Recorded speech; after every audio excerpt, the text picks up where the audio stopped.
औज़ुबिल्लाहि मिनश्शैतानिर्रजीम बिस्मिल्लाहिर्रहमानिर्रहीम अस्सलामु अलैकुम वरहमतुल्लाहि वबरकातुहू।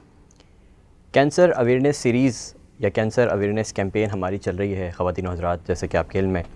इस सीरीज़ के इस कैंपेन के अलग अलग सेशंस हम कर रहे हैं और आज भी एक और सेशन, एक और एपिसोड है इसी सीरीज़ का, इसी कैंपेन का। हमारे साथ स्टूडियोज़ में मौजूद हैं doctor Syed Akbar Abbas, head and neck surgeon है आगा खान यूनिवर्सिटी हॉस्पिटल में। सर, प्रोग्राम में खुशामदीद, thank you so much for coming. बहुत शुक्रिया जी। डॉक्टर साहब, मुंह और गले का कैंसर आपकी स्पेशलिटी है, तो ये सबसे पहले ये बताइएगा हमारे देखने वालों के लिए कि ये होता क्यों है, वजूहात क्या हैं? बहुत शुक्रिया आपका दावत देने का। सबसे अहम बात है कि मुंह और गले का कैंसर जो है इस वक्त पाकिस्तान में सबसे बढ़ता हुआ तेज़ी से कैंसर, स्पेशली जो साउथ के अर्बन सिटीज़ हैं, लाइक कराची है, हैदराबाद है, सक्खर है, इनमें इसकी जो तादाद है मरीज़ों की बहुत तेज़ी से बढ़ रही है। और इस वक्त ये पाकिस्तान में तकरीबन 6ठे नंबर पे आ चुका है ये कैंसर ओवरऑल। तमाम अगर कैंसर्स को यकजा करके देखा जाए तो इसका नंबर तकरीबन 6ठे नंबर पे। और जो इसमें 90% जो कैंसर्स हैं मुंह और गले के, जो सरतान है, वो बेसिकली पान, छालिया, गुटखा, स्मोकिंग, अल्कोहल, इसके इस्तेमाल की वजह से। ठीक है, तो जब ये मुंह और गले का कैंसर बढ़ता है तो इट मीन्स के उस इलाके में छालिया, गुटखा, पान, शराब, सिगरेट, तंबाकू चाहे किसी भी शक्ल में हो, चाहे वो स्मोकलेस टोबैको हो या स्मोकिंग वाला टोबैको हो, वो ये कैंसर करेगा जी। तो ये इसकी वजूहात है बेसिकली। डॉक्टर साहब, sorry to cut you off here, थोड़ा सा मैं आपसे ये जानना चाहूँगा कि ये जो आजकल शीशा एक बड़ा जो है वो कूल बनाकर पेश किया गया है इसको, और हमारे जो हम देखते हैं कि जो बर्गर फैमिलीज़ के जो बच्चे हैं, ख़ास तौर से जो वेल फैमिलीज़ से बच्चे होते हैं, हमारे टीनेजर्स होते हैं, बाकायदा पार्लर्स बने हुए हैं शीशे के लिए, उसको स्मोक करने के लिए। और इसके अलावा फिर ये जो फ्लेवर वाली जो सिगरेट्स हैं या फ्लेवर वाली जो स्मोक हैं, इनके बारे में सर थोड़ा सा बताइएगा। जी, तो बेसिकली जो शीशा है वो भी बेसिकली उसमें ज़्यादातर में टोबैको बेस्ड है।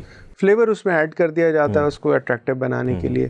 तो ये भी कार्सिनोजेनिक है, यानी कि कैंसर कॉज करता है। ये जो आप बता रहे हैं शीशा, एक्चुअली ये हमारे ज़रा जो अमीर तबका है जी, ऐसे ही उसमें उस हद तक लिमिटेड है। लेकिन जो हम मुंह का कैंसर देखते हैं वो अमीर तबके में भी देखते हैं, लेकिन गरीब तबके में, निचले तबके में बेतहाशा है।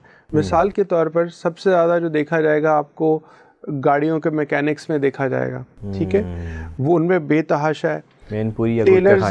टेलर्स में बहुत ज़्यादा है, ठीक है। फिर कराची के कुछ इलाके हैं जहाँ पर ये तकरीबन ये समझ लें कि ये एक एंडेमिक हो चुका है, यानी ये बीमारी हर 10वें 15वें बंदे को है। मिसाल के तौर पर इब्राहिम हैदरी है, ठीक है, वहाँ चूँकि निस्बतन लोग हैं गरीब लोग, लेकिन उनकी अर्निंग निस्बतन बेहतर है क्योंकि मछली का, झींगे का कारोबार करते हैं। और वहाँ पर इस कदर ये मुंह का कैंसर है और वहाँ से हमें जितने मरीज़ देखने को मिलते हैं और मैं हैरान होता हूँ। और वहाँ पर बाकायदा इसका व्यापार होता है, छालिया, गुटखा, पान और तमाम चीज़ों का। या तो ये वजूहात हैं। और ये बेसिक जो वजह इसकी ये हो सकती है कि आपने कहा कि अमीर तबके में भी है मसला, लेकिन वो थोड़ा सा हम ये कह सकते हैं कि वो चूँकि बहुत ज़्यादा गंदी चीज़ें इस्तेमाल नहीं करते, ये मेनपुरी और गुटखा वगैरह इस्तेमाल नहीं करते, इसकी वजह से थोड़ा सा उनका शायद वो कम है रेशो। और यहाँ पर इसलिए ज़्यादा है कि ये तो बनते ही इतने गंदे तरीके से हैं। बिल्कुल। और वो बहुत ज़्यादा कंज्यूम करते हैं। बिल्कुल। एक्चुअली ये बनते भी हैं कुछ, बाकी ये जो है स्मगल होते हैं हमसाया ममालिक से इंडिया में।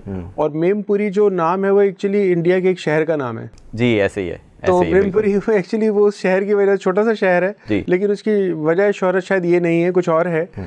लेकिन वो वहाँ पर ये गुटखा बहुत बनता है, ठीक है। और वो वहाँ पाकिस्तान में स्मगल होके आता है और फिर ये तमाम इदारों की ज़ेर परस्ती जो है ना वो डिस्ट्रीब्यूशन होती है। और ये करोड़ों का नहीं, अरबों का धंधा है, अरबों रुपए का धंधा है एक्चुअली। इसीलिए ये बाकायदा एक तरतीब के तहत फैलाया जा रहा है। और इस वक्त लोअर सिंध में, जो लोअर सिंध के डिस्ट्रिक्ट्स हैं, कराची हो गया, बदीन हो गया, सजावल हो गया, इस तरफ ये बहुत ज़्यादा है।